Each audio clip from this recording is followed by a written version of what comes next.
Salam Indonesia, selamat malam pemirsa, berjumpa kembali dalam berita dan bincang terkini malam, edisi Rabu 23 April 2014. Serangkaian berita telah kami siapkan, diantaranya Komisi Pemberantasan Korupsi hari ini menggeledah ruang kerja Menteri Dalam Negeri dan Panglima TNI bantah gunakan jam mewah.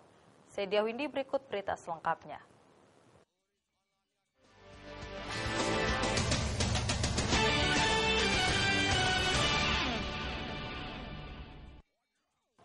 Pemirsa, terkait kasus dugaan korupsi pengadaan paket penerapan EKTP di Kementerian Dalam Negeri, hari ini KPK menggeledah kantor Kemendagri, termasuk ruang kerja Mendagri. Selain di Kemendagri, KPK juga menggeledah dua lokasi lainnya, yakni di kantor Direktorat Jenderal Kependudukan dan Pencatatan Sipil Kementerian Dalam Negeri di kawasan Kalibata, Jakarta Selatan.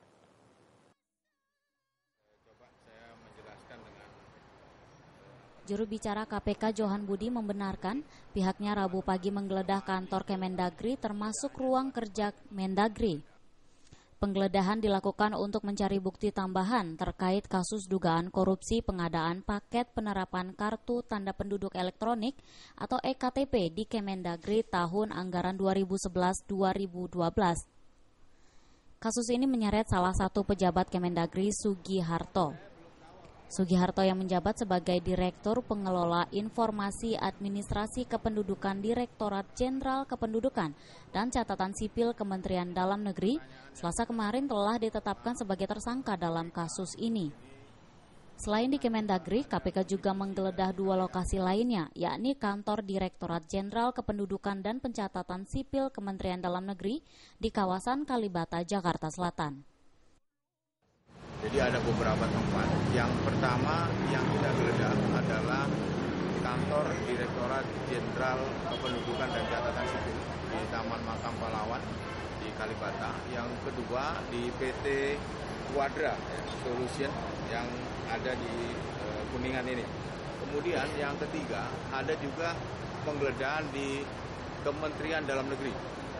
Termasuk juga ada kita geledah ruang menteri ya. Jadi Menteri Dalam Negeri tentunya kita geledah juga kemarin. Dan dari hasil penggeledahan dari beberapa tempat, penyidik melakukan penyitaan beberapa dokumen, baik dalam bentuk kertas maupun dalam bentuk dokumen elektronik.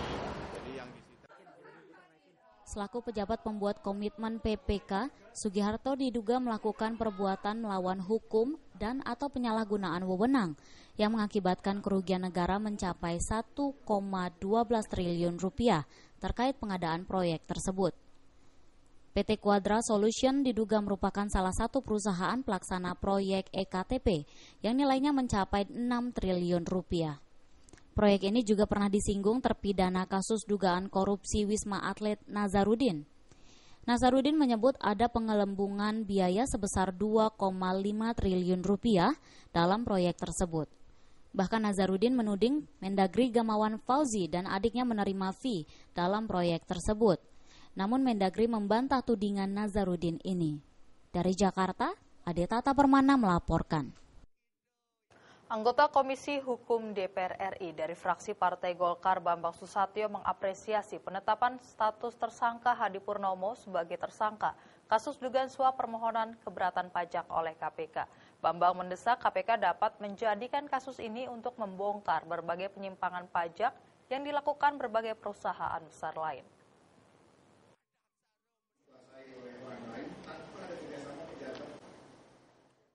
Ditemui usai menghadiri diskusi di Taman Ismail Marzuki, Cikini, Jakarta Pusat, politisi Partai Golkar yang juga menjabat sebagai anggota Komisi 3 DPR RI, Bambang Susatyo, menyebut kasus dugaan suap permohonan keberatan pajak yang menyeret nama mantan Ketua BPK, Hadi Purnomo, bisa dijadikan pintu masuk untuk mengungkap kasus BLBI.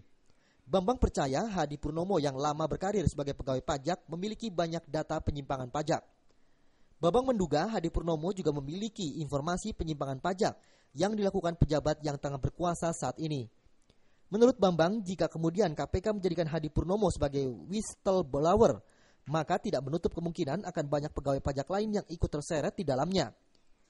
Bambang menilai Hadi selama ini menarik ulur pengusutan kasus Senturi untuk mengamankan posisinya.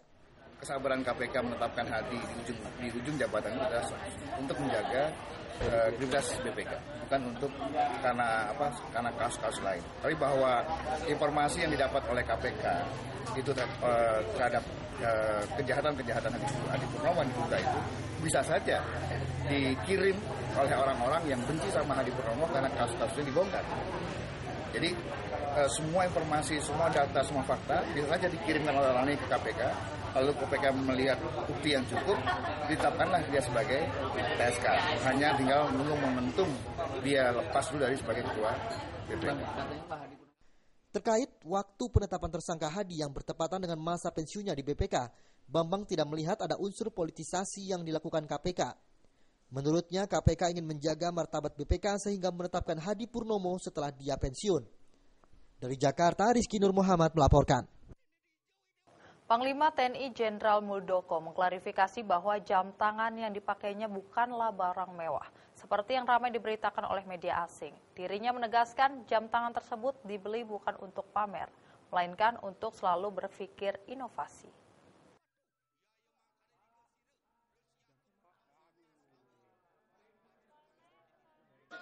Beredarnya pemberitaan media asing tentang jam tangan mewah yang dipakai Panglima TNI Jenderal Muldoko membuat masyarakat di tanah air menjadi heboh.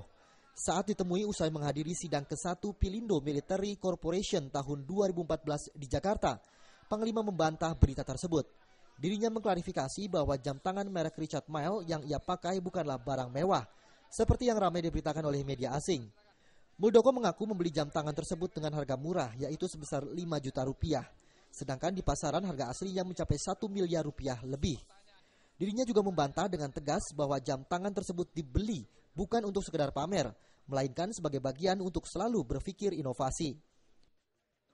Rekan-rekan sekalian, berkaitan dengan jam tangan sekali lagi saya ingin sampaikan, ya, biar nanti ini sensitif ya,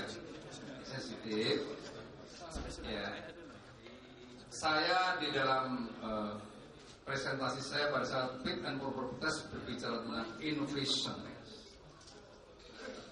Jadi saya memaknai apa yang saya gunakan itu adalah pendekatannya bagaimana saya harus terus berpikir inovasi dan inovasi. Sebuah bangsa yang kering atas inovasi, maka bangsa itu akan menjadi bangsa yang besar.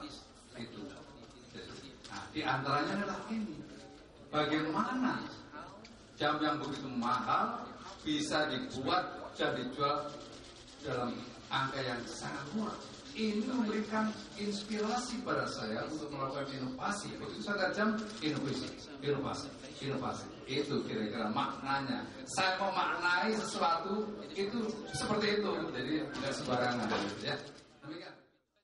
Sebelumnya media Singapura Mothership.sg membuat heboh masyarakat Indonesia dengan memuat artikel tentang Jenderal Muldoko yang memakai jam tangan mewah bermerek Richard Mille RM011 Felipe Massa yang ditaksir berharga sekitar 1,1 miliar rupiah.